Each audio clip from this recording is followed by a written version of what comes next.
Adam Douglas, and he's a researcher at the University of Utah, and we're gonna let him talk about his research and see why it's interesting. So, what is your research focused on? So, generally speaking, we work on a class of neurons in the larval zebrafish brain that make neuromodulatory transmitters, which are small molecules and peptides and other substances that, unlike more classical neurotransmitters, exert kind of long-lived and relatively subtle effects on neuronal function. Okay, and so why do you find that topic of research exciting? Well, we think it's interesting because neuromodulators are unique in the range of behaviors that they seem to be important for.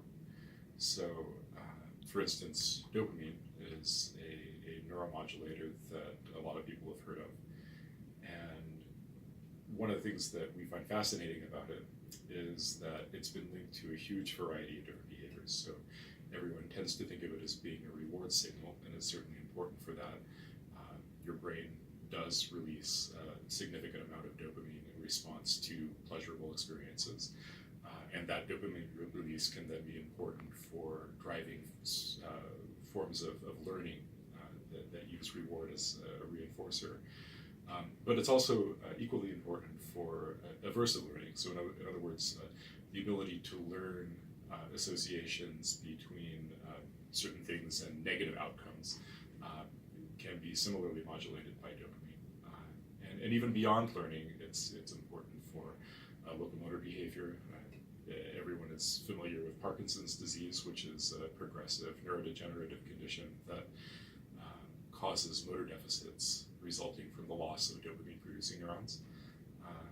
And it's important for even lower-level stuff like thermoregulation, the wiring of our sensory systems. All of this is modulated and controlled to some degree by this single neuromodulator, and yet we really don't understand how that works.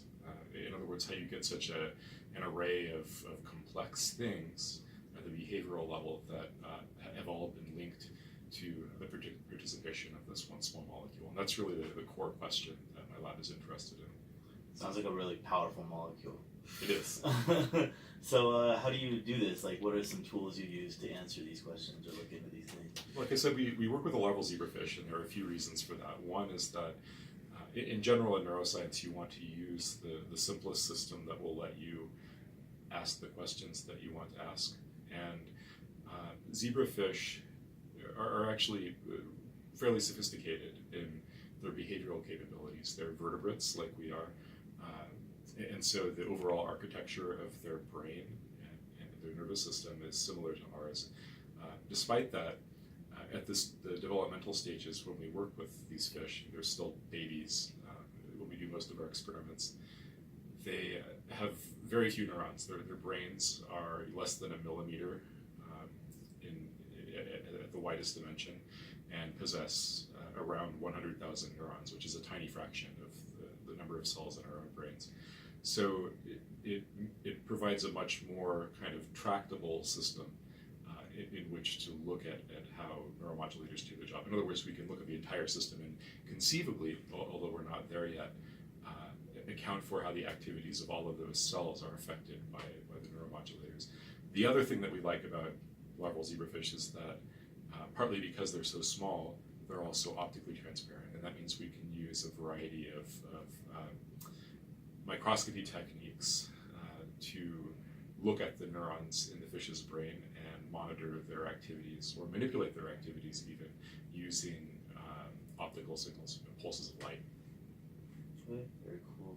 So what's the most exciting finding you've had in the past, your research career? Well, there are a number of things that I'm excited about in the lab right now. One of them is a finding that we've been working on for a couple of years now, in which we've demonstrated that oxytocin neurons in the zebrafish's brain, these are cells in the hypothalamus that produce another neuromodulator called oxytocin, that if people are familiar with it, generally it's because of its function in social behavior. It seems to be very important for pair bonding and courtship behaviors, parental behaviors, a number of things that involve interactions between individuals of a species. That relevance extends across not just all vertebrate animals, but all animals in general, give or take. Despite that, what we found is that oxytocin also plays a similarly important role in the completely unexpected capacity of modulating pain-related behaviors. And specifically, we find that it is an important part of the zebrafish's fight or flight response. So when the fish becomes hurt, what happens is there's a massive burst of activity in the neurons that produce oxytocin, and that burst of activity, by driving oxytocin release at a number of particular brain sites that we've identified, then drives the fish to perform an evasive behavior that allows it to get away from the thing that's hurting it. And that was a really surprising thing. So there again is a sort of parallel function. It is both a social molecule and a pain avoidance molecule that we really can't reconcile in terms of an accounting of what all the oxytocin neurons are doing at a particular point in time in response to a particular stimulus. And so that sort of separation of roles, to figuring out exactly how that's enacted and to what degree the functions really are completely separate from one another is something that we're interested in now.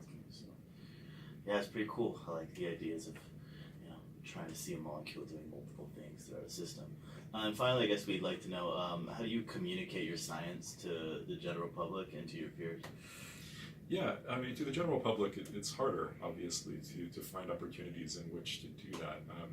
I am working with the NSF every year to coordinate an outreach program to an alternative high school in Salt Lake City, where I and several members of my lab, over the course of about a month, work with high school students who are interested in biology, where we bring them to the university and spend in sort of half-day chunks time giving them sort of minimal didactic overviews of different aspects of neuroscience, and then follow that up with laboratory activities in which the students get to get in the lab and do fairly sophisticated things. Like last year, we had the students come in and do a bunch of single-cell DNA injections into zebrafish embryos, basically making their own genetically modulated fish.